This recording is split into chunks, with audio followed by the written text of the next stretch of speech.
خاوتي أهلا وسهلا مرحبا بكم يا جماعة الخير مساء الخير عليكم وزول الله والسلام عليكم. J'espère que vous allez bien, j'espère que vous vous portez bien. Le conflit algéro-émirati, c'est un conflit non déclaré. Il y a une relation extrêmement froide et tendue entre les Émirats et l'Algérie, mais ça reste une dispute uniquement médiatique pour le moment. Oui, l'Algérie, le régime algérien attaque régulièrement les Émirats arabes unis, ses autorités et leurs dirigeants depuis 2022 avec une ampleur assez inédite et assez grave depuis 2023-2024, mais sans citer les Émirats, à l'exception des médias indépendants, de certains médias publics, comme la radio algérienne, qui ont cité les Émirats et qui s'attaquent directement aux Émirats, en accusant les Émirats arabes unis d'orchestrer des complots, des manœuvres hostiles contre la sécurité nationale de l'Algérie. Nous n'avons jamais pu jusqu'à maintenant comprendre en quoi les Émirats menacent l'Algérie, pourquoi, à l'exception de l'alignement des Émirats arabes unis sur le Maroc et de leur soutien aux rivales marocains, on n'a jamais pu comprendre quels sont les éléments dont disposent les dirigeants algériens pour reprocher aux Émirats arabes unis, même s'il y a des divergences diplomatiques et géopolitiques assez importantes entre l'Algérie actuelle et les Émirats arabes unis. On n'a jamais vu les éléments qui permettent de nous démontrer qu'il y a vraiment des complots et des menaces très sérieuses et très intenses de la part des Émirats contre l'Algérie. On n'a jamais pu le comprendre. Mais l'INEJMI, récemment, il y a une affaire qui a éclaté qui démontre un petit peu le climat très tendu entre Abu Dhabi et Alger. Cette affaire ça concerne une influenceuse algérienne à Dubaï. C'est une influenceuse connue sous le nom de Amira Ria. Amira Ria, de son véritable nom, Amira Riesh. Amira Ria, c'est une influenceuse très connue depuis 2016-2017 sur YouTube, sur Instagram. Elle a aujourd'hui plus de 6 millions de personnes, plus de 6 millions d'abonnés sur Instagram, plus de 1,5 million sur YouTube. Elle a fondé même un site qui s'appelle amiraria.com. Et elle est spécialisée dans la fashion, dans la mode pour la femme voilée, notamment dans tout ce qui est vente de foulards, etc. Elle a créé une collection qui s'appelle Amiralia Collection, qui est une marque algérienne donc dans les foulards et les abayettes. C'est Amiralia, elle est née en 1995, 14 ou la 95, elle est originaire de Solrazlan, elle est mariée à un footballeur algérien, et elle a été établie à Dubaï depuis plusieurs années, et elle s'est fait connaître, c'est une véritable réussite, voilà. La mode, les influenceuses, elle a le mouvement des influenceuses sur les Instagram et les TikTok, je sais pas quoi, mais elles ont une grande popularité en tout cas en Algérie, 6 millions d'abonnés sur Instagram, elle a une marque de foulard et de baillettes, elle est une ancienne animatrice de quelques télévisions privées en Algérie, ensuite elle s'est mariée avec un footballeur, elle s'est établie à Dubaï. Alors, il s'avère que lors du Ramadan dernier, il y a eu à Dubaï une rencontre, un dîner, un iftar, une soirée ramadanesque, organisée par l'émirat de Dubaï en présence du fameux cheikh Mohamed Rachid El Maktoum, qui est l'émir de Dubaï. Et dans cette soirée, c'était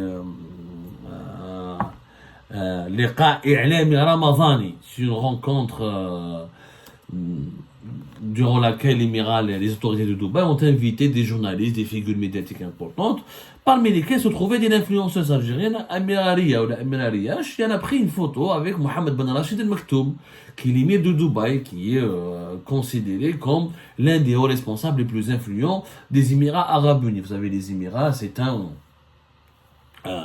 une fédération de plusieurs Émirats, maintenant Dubaï et Abu Dhabi qui sont les plus importantes, mais il y a d'autres Émirats, Sharika, etc., qui sont beaucoup moins connus parce qu'elles sont beaucoup moins riches que Dubaï et Abu Dhabi.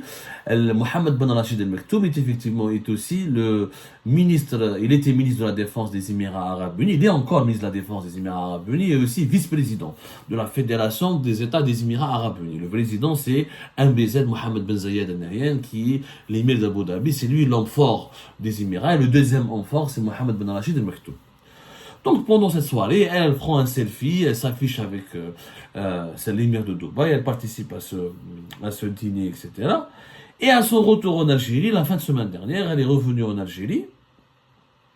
Apparemment, Sa grand-mère était morte, elle devait revenir en urgence pour assister à l'enterrement de sa grand-mère. Ben, elle a été emmerdée à l'aéroport d'Alger, elle a été arrêtée, interpellée à l'aéroport d'Alger.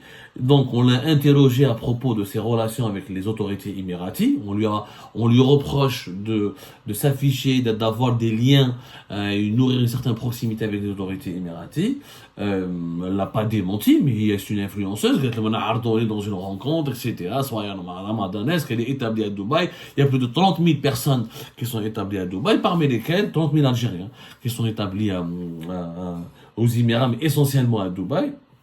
Très peu d'Algériens à Abu Dhabi, parmi lesquels Hadi Amir Ariège, qui a participé à une rencontre officielle avec les autorités émiraties. Donc on doute d'elle, on la considère, on la soupçonne comme étant un relais de la propagande émiratie.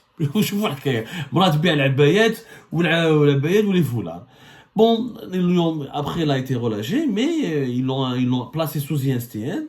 Elle a été placée sous interdiction de sortie du territoire national et elle fait l'objet d'une enquête. Une enquête pour comprendre ses relations précises et avec les autorités émiratiques qui sont considérées comme maintenant un État hostile par l'État algérien, par le régime algérien. Donc la première victime, pour le moment, je n'ai pas entendu une affaire similaire auparavant, c'est la première affaire et pour le moment il n'y a pas eu d'antécédent. Je n'ai pas vu d'antécédent. Amira Riadi, elle est aujourd'hui comment dirais-je, la première figure algérienne, la première victime collatérale des mauvaises relations entre l'Algérie et les Émirats. Est-ce que Amina Riach, elle est cette vendeuse de abaya et de foulard, est une espionne émiratiste? Franchement, ça m'étonne. Je crois que les Émiratis sont beaucoup plus intelligents. S'ils voulaient espionner l'Algérie ou fomenter un complot contre l'Algérie, je pense qu'ils auraient peut-être utilisé d'autres personnes. Mais le problème n'est pas là. Le problème, c'est que, c'est que officiellement, les autorités algériennes reprochent énormément et des choses assez graves aux autorités émiraties, mais les relations diplomatiques n'ont jamais bougé. Abdelmajid Tebboune, le 30 mars 2024, vous l'avez tous vu, à la fin du Ramadan, plein milieu du Ramadan, presque à la fin du Ramadan, il a proféré de graves accusations contre les Émirats, sans les citer. Il les a même défiés, il les a même invités, il leur a parlé avec une certaine virilité, approchez, venez, essayez de faire quelque chose contre l'Algérie, vous allez voir, vous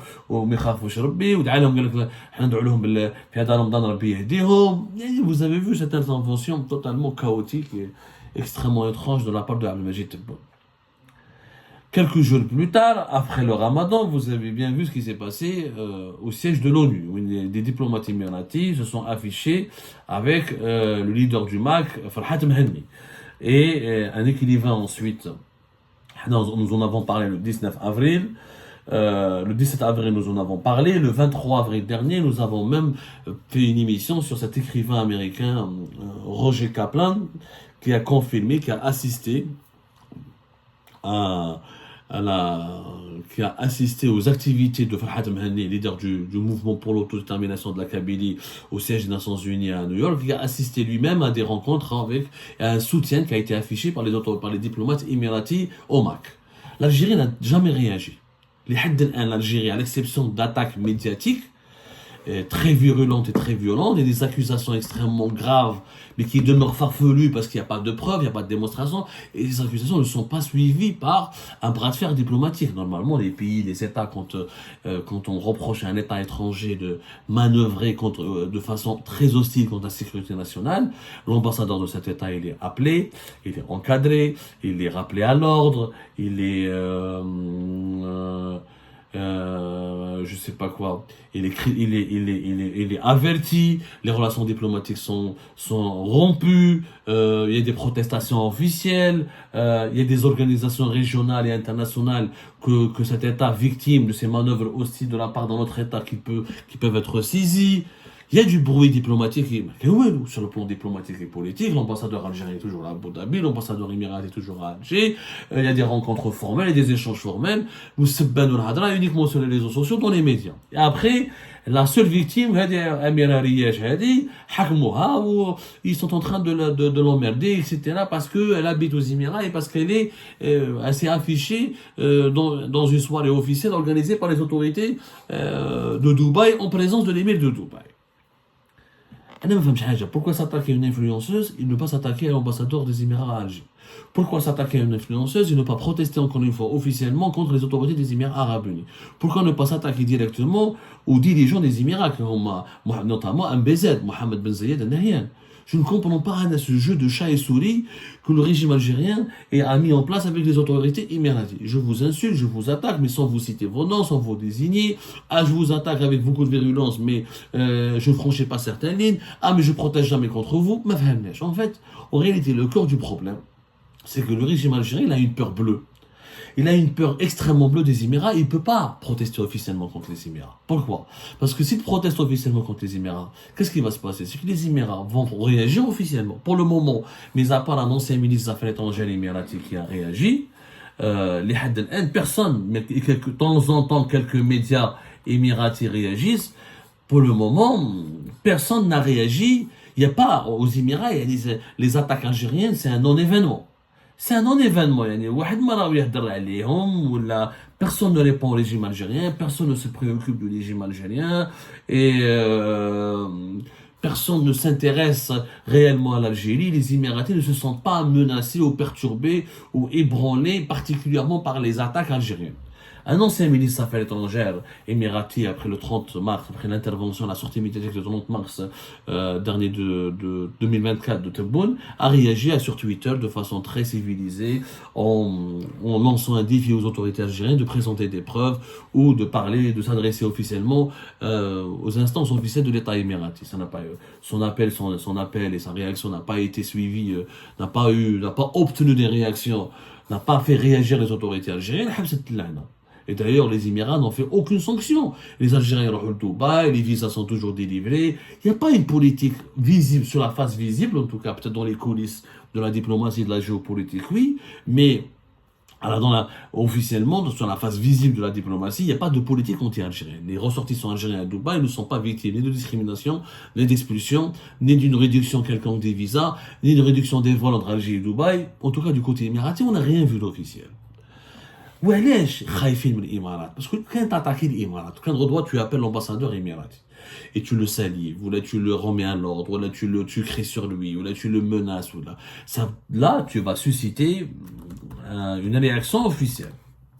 Alors tu es obligé de susciter, les Émiratis seront obligés de réagir. Et pourquoi dans ce cas-là, le régime algérien a peur de la riposte émirati? Parce que les Émirats, ils ont des dossiers sur le régime algérien, des dossiers extrêmement importants. Lesquels? C'est qu'aujourd'hui, beaucoup de dirigeants algériens ont eu des relations avec les Émirats, ont travaillé directement, indirectement avec des cercles diplomatiques ou des lobbies émiratis, et surtout que le régime algérien a beaucoup aidé. Le régime algérien a été beaucoup aidé par les Émirats Arabes Unis dans la gestion du Hirak. Là, c'est comme un exemple. Est-ce que vous n'avez pas remarqué que depuis le début de la crise en 2022 avec les Émirats, les mouches électroniques ont quasiment disparu en Algérie? Rappelez-vous 2020, 2021, 2019, les mouches électroniques, les doubles électroniques, ils insultaient les opposants, ils ont dit que la femme de Karim Tabou était amoureuse de Mustafa Boucheche pour créer des problèmes entre les deux opposants algériens, Mustafa Boucheche et Karim Tabou. Ils ont insulté, sali l'image de plusieurs opposants, et c'est eux qui ont alimenté la campagne anti-Kabyle en essayant de faire croire que le mouvement du Hirak est une invention berbériste et berbérophone commandée par les Occidentaux. Les doubles électroniques et sacraliser l'institution militaire et les généraux, et qui faisait du régime algérien, comment on appelle ça, un régime protecteur souverainiste, victime d'un mouvement téléguidé depuis l'Occident. Mais rappelez-vous de tout ce qui a été dit, de tout ce qui a été dit, de ce qui a été fait contre le Hirak, contre l'opposition de 2020 à 2021. Comme par hasard, الذباب الإلكتروني ماهوش يبان. رانا نشوفوا les disputes avec le Maroc, à cause du football, les élections présidentielles qui arrivent de façon anticipée, les événements politiques et diplomatiques l'Algérie a connu depuis 2022 à 2024. Le Zoubab électronique a disparu. On n'a pas vu ces milliers de commentaires, ces milliers de trolls qui avait la possibilité, qui avait l'opportunité ou qui jouait le rôle d'inonder Facebook avec des commentaires élogieux, qui défendaient le régime algérien, et qui descendaient en flammes et qui diffusaient des fake news, qui faisaient de la désinformation tout court au profit du régime algérien. Pourquoi? Parce que le Doubab électronique, il est essentiellement payé et dirigé, commandité depuis Dubaï. Depuis Dubaï. Ce sont des boîtes, les boîtes algériennes, les entreprises algériennes, les officines du régime algérien qui ont utilisé les mouches électroniques dans leur guerre contre le Hirak, contre l'opposition algérienne, pour préserver la réputation du régime algérien, pour contribuer à asseoir sa légitimité sur le pays, alors après la crise politique de 2019, étaient connectés à des entreprises, à des lobbies basés aux Émirats.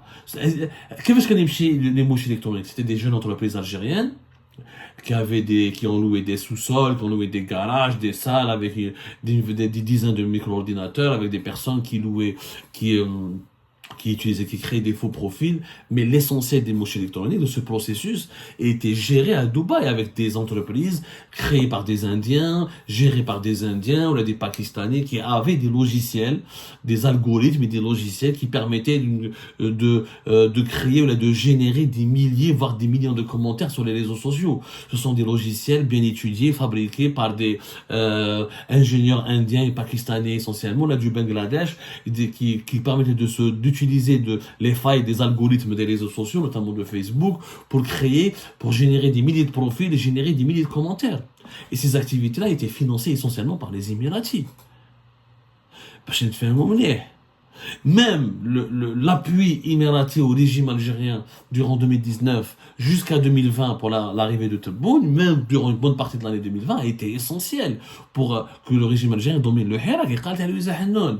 Juste au lendemain de la rencontre après le 17 avril, lorsque les révélations étaient faites sur le soutien affiché par certains diplomates émiratis, des officiels diplomates émiratis au MAC, au mouvement pour l'autodétermination de la Kabylie, Louis Zahannoun a fait une révélation que l'interdiction du drapeau berbère à l'époque du guet en 2019, c'était une idée, une suggestion, une proposition qui vient des Émirats. Ce qui est vrai, il y a eu les diplomates émiratis de l'ambassade algérienne, de leur ambassade à Alger, ont joué un rôle important à l'époque de Gaïd Salah en 2019 pour essayer de contrecarrer ce mouvement hiraki, ce Hirak, qui était perçu comme étant un mouvement téléguidé par des puissances étrangères, notamment occidentales, qui étaient hostiles au régime algérien et qui voulaient instaurer un régime islamiste, permettre aux islamistes de revenir au pouvoir. Et ça, c'est pas moi qui le dis. Il y a des écrits, comme un exemple concret. Je te fais les Émirats خايفين منهم النظام الجزائري باسكو لو كان لي زيميرات يبداو يحضروا بعيد. Il y a des ministres actuellement qui bossent au gouvernement algérien, qui ont défendu les Émiratis, qui ont travaillé pour les Émiratis en 2019. Mohamed Regheb, l'actuel ministre de la communication. Le 4 septembre 2019. Ce qu'il a écrit dans un média émirati qui s'appelle Al-Ru'ya. Al-Ru'ya.com. C'est un média émirati, un média électronique émirati. Al-Hirak al-Jazairi wa al-Ta'amul al-Qatari.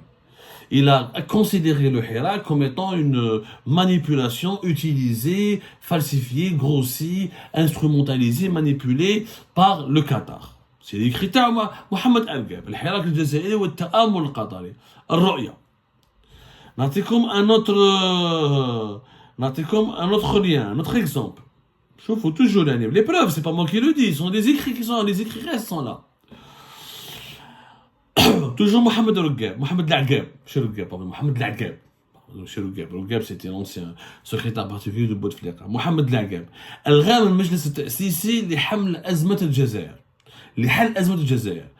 هنا c'était le 10 juillet 2019.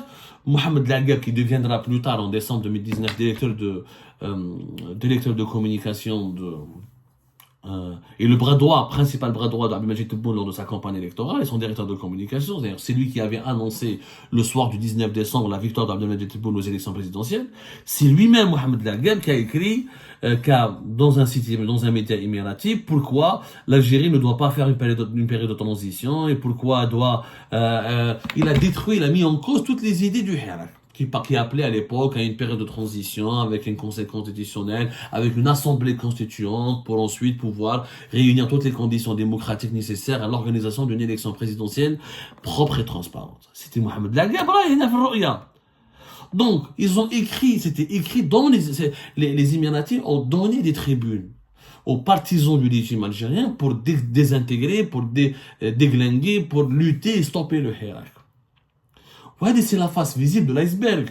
Quand les Émiratis commencent à parler sur les valises, les enveloppes qu'ils donnaient à certains influenceurs algériens, Nourdine Khettel par exemple, le polémiste Nourdine Khettel, le raciste, l'anti-kabyle, l'anti-berbère Nourdine Khettel. Allez voir combien de fois il est parti jusqu'à 2021 à l'ambassade des Émirats Arabes Unis.